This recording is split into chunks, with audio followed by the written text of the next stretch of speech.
Okay, so kung wala daw silang audio mixer, Johnny Luha, wala akong audio mixer.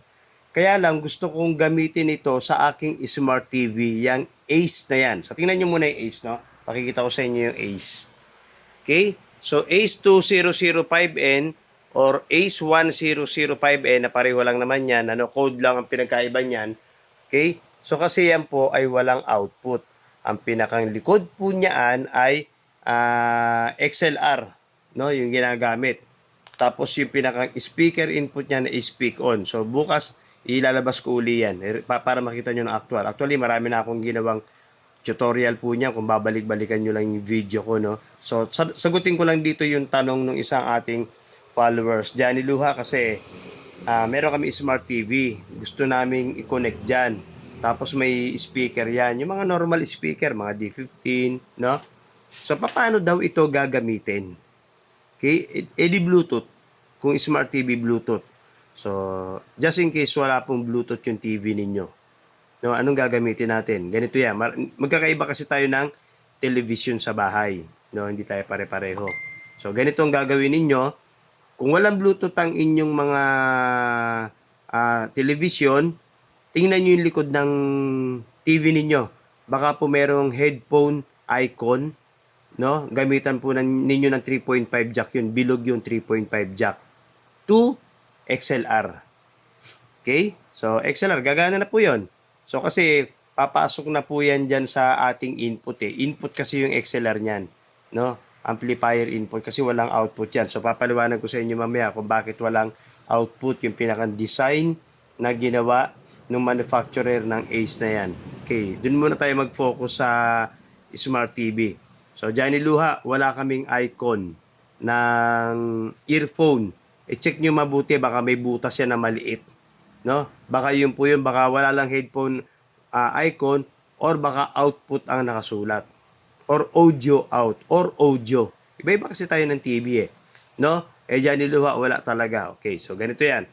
Kung wala yan, kadalasan po sa mga smart TV, meron po yan optical. Optical po yun. Para siyang bilog na maliit na parang square. Tingnan nyo yun. Kadalasan niya nakasarado yun. No? Close po yun. Nakasarado parang may harang. So kapag pinasukan mo ng optical yun, bumubuka yun. Salpak mo doon. Kung ano iniisip nyo ha.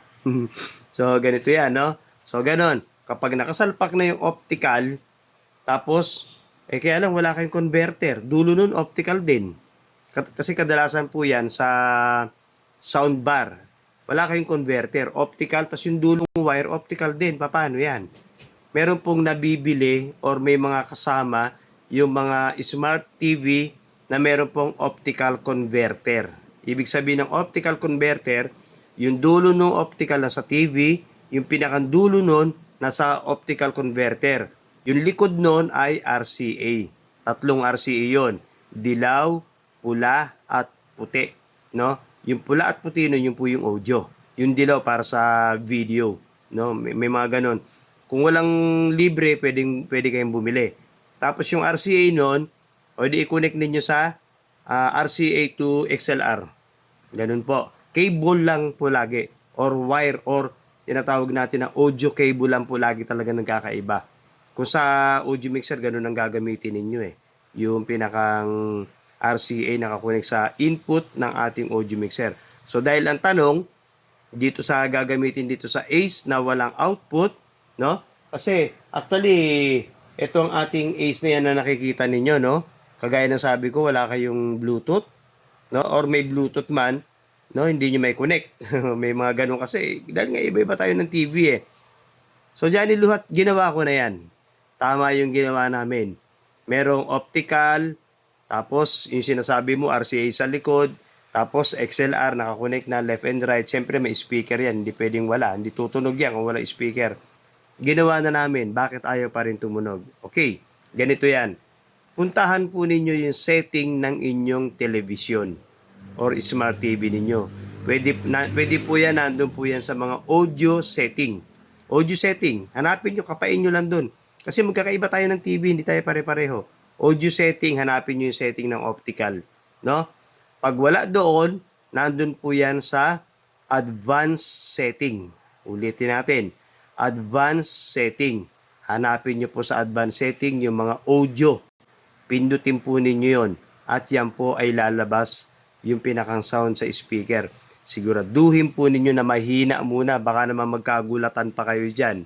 No? Baka mamaya hindi nyo alam, nakatodo pala yan. Tapos ina-advance setting ninyo. Nung pumasok yung sound dun sa amplifier, talagang takbuhan kayo. So kaya check din pag may time. Okay? So pag nakakuning sa television yan, siguraduhin nyo mga nasa alas 7, alas 8 lang. Dahil baka mamaya atakihin kayo dyan kapag lakas niyan eh. No? So baka mamaya, I feel good. Daran, daran, daran. Alam niyo ba yung kanta na yon, yung I feel good, yung bilang pag sindi, bilang lakas talaga, no? So, wag na kayo umabot sa ganun. Magugulat talaga kayo. Pero kung gusto niyo experience, sige, gawin niyo. So, ganun po yung tutorial natin. Gawin niyo. Kahit hindi ko ina-actual. Kasi wala naman ako smart TV rito eh. Isa lang tayong mga mga hindi pa tayo nakakabili nun. So, wala tayong smart TV. Pero ganun po. Bakit mo alam yan? Wala ka naman smart TV. Nako po, sa dami ko na na-set up na may smart TV. Ganun lang po ang ginagawa ko. No, nakikita niyo naman sa mga pinupuntahan ko o yung mga nagpapa-set up sa atin, mga smart TV 'yon, no? Optical to optical, soundbar to soundbar. Alam niyo ba yung optical nyo, 'di ba? TV nyo optical 'yan eh. Pwede niyo i-connect sa component ninyo 'yan eh. Cable lang po talaga, cable lang, no? Kaya abangan ninyo yung tutorial kung pala rin tayo makabili tayo ng smart TV, di gagawin natin ang actual yung tutorial. Ulitin natin, input lang po yan. At kagaya nga ng sabi ko kanina, Johnny Luha, bakit nga walang output yan? Yun po talaga yung design nung manufacturer niyan.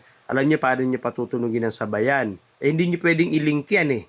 Hindi niyo pwedeng pagsamahin yung dalawa na yan para sumabay tumunog. No? So ang gagawin ninyo, kung meron kayong audio mixer, para yung output, i-connect ninyo.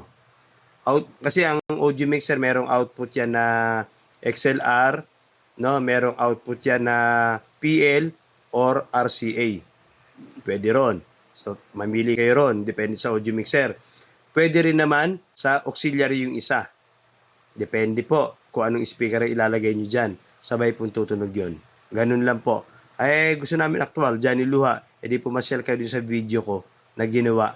Hanapin nyo dyan sa mga nauna kong post. At huwag kayong magalala, i-update ko po yan.